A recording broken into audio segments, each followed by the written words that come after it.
चुनाव के तीसरे फेज में बस्तर के कई इलाकों में मतदान हुआ। बीजापुर के 6 से ज्यादा गांव के लोगों ने आजादी के बाद पहली दफा वोटिंग की। चिंता गुफा में मतदाताओं की भीड़ रही। लोगों ने बताया कि नक्सल इलाकों में कैंप खुलने के बाद दहशत कम हुई और इलाके में विकास के काम भी चल रहे हैं। चुनाव का आज अंतिम चरण का मतदान हो रहा है। इस वक्त मैं कोंटा ब्लॉक का नक्सल प्रभावित क्षेत्र चिंता गुफा में मौजूद हूँ। जैसा आप देख सकते हैं, ठीक मेरे पीछे काफ़ी संख्या में यहाँ पर मतदाता जो है मतदान करने से पहुँचे हैं। काफ़ी जो है यहाँ पर जमघट लगा हुआ है, मतदाताओं का मेला लगा हुआ है। मतदाताओं का इतना भारी उत्साह देखने को मिल रहा है। खास करके नक्सल प्रभावित इलाके में जो है बहुत ही लोग जो है सुबह से मतदान करने के लिए यहाँ आए हुए हैं। और मेरे पीछे आप देख सकते हैं कि किस तरह से महिलाएं यहाँ पर जो है लगातार मतदान करने के लिए लाइनों में लगी हुई है।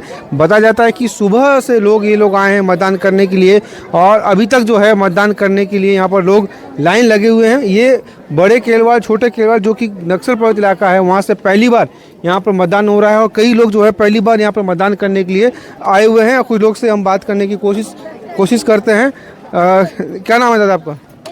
माड़वी शंकर। है माड़वी शंकर। अच्छा, माड़वी शंकर। तो कितना बार वोट दियो? मैं इस विधायक वोट दिया और सरपंच वोट पहली बार दे रहे हैं। पहली बार दे रहे हो? कितना दूर है गांव? हो सकता है 20-25 किलोमीटर। 25 किलोमीटर दूर गांव है। कैसा है 25 किलोमीटर से? जी, कैसे आए हो गांव से? ट्रैक्टर में आए हैं। ट्रैक्टर में? कब निकले थे गांव से? अभी वही 8-9 बजे निकले। सुबह निकले थे? जी। कितने लोग आए हो करीब? आए हैं सर, बहुत लोग, 2 गाँव वाले मिलके। 2 गाँव वाले हैं क्या? जी जी। इधर कांकेर से खबर, पंचायत चुनाव की वोटिंग के लिए मतदाताओं में उत्साह नजर आया। सुरक्षा के भी इंतजाम थे।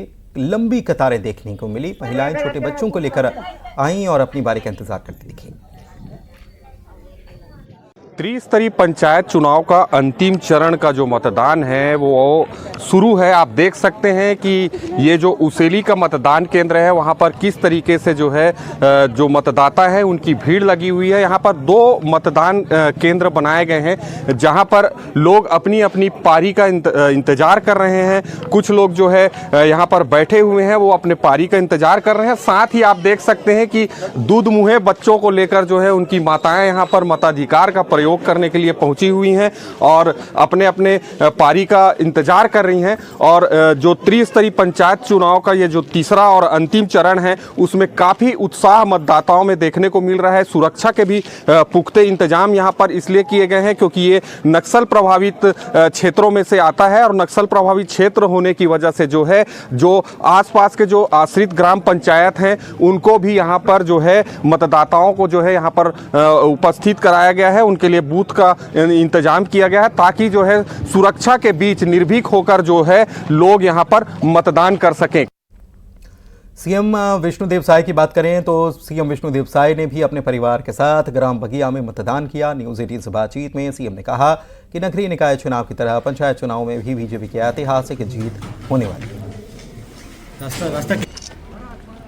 बिल्कुल, जो त्रिस्तरीय पंचायती राज का चुनाव है उसके 2 चरण के चुनाव संपन्न हो चुके हैं और दोनों चरण में ऐतिहासिक सफलता, भारी सफलता भारतीय जनता पार्टी के समर्थक प्रत्याशियों को मिली है। और इसके पहले नगरीय निकाय का चुनाव संपन्न हुआ तो नगरीय निकाय के चुनाव में भी ऐतिहासिक सफलता भारतीय जनता पार्टी को मिली है। और आज तीसरे चरण का मतदान हो रहा है तो मुझे पूरा विश्वास है कि छत्तीसगढ़ की जनता आज भी हमारे भाजपा समर्थित प्रत्याशियों को चुनेगी।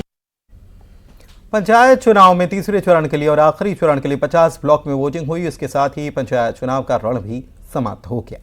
तीसरे चरण में 30,990 पंच, 3,802 सरपंच, 1,122 जनपद सदस्य, 145 जिला पंचायत सदस्यों के लिए मतदान किया गया।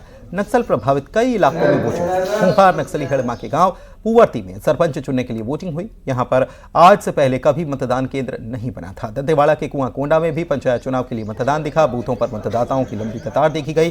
कांकेर के लोगों में भी वोटिंग को लेकर उत्साह नजर आया। बस्तर जिले के तोकापाल, बास्तानार और बकावंड ब्लॉक में वोटिंग को लेकर उत्साह नजर आया। तो कोंडा गांव के 2 जनपद पंचायत के इफ्ताल और बड़े राजपुर में मतदान हुआ। अंबिकापुर के लुंड्रा और बतौली विकास खंड में मतदान हुआ। 119 ग्राम पंचायत के 265 मतदान केंद्रों पर वोट डाले गए। बिलासपुर में, तखतपुर और कोटा में 697 मतदान केंद्रों पर वोटिंग दर्ज की गई।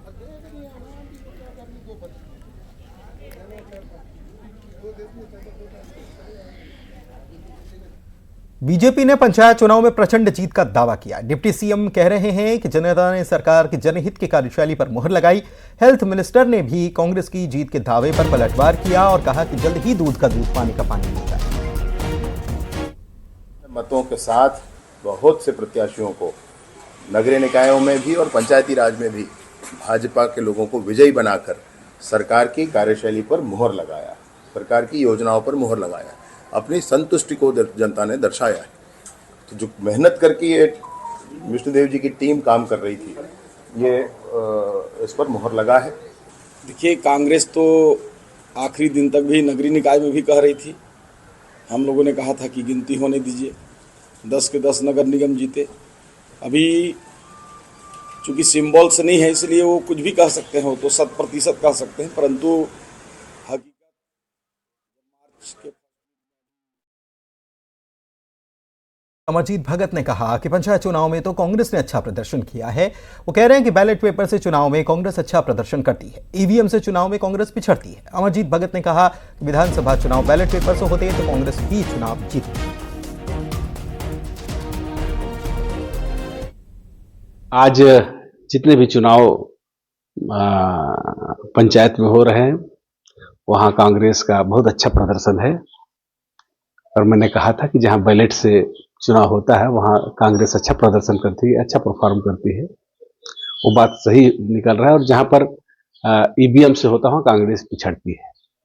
तो इसलिए अब हम सब लोगों को ईवीएम को छोड़ करके बैलेट की तरफ शिफ्ट करना चाहिए सब चुनाव को और इसकी निष्पक्षता बनी रहे। विधानसभा चुनाव में मैंने बताया ना कि बैलेट से होता तो हम लोग जीतते।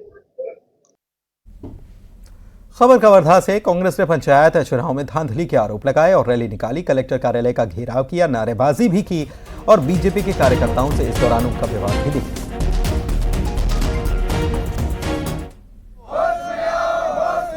जीते हुए प्रत्याशियों को हरा दिया।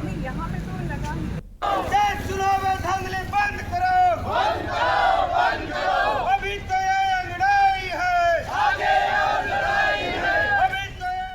तो कल से छत्तीसगढ़ के बजट सत्र की शुरुआत होने जा रही है और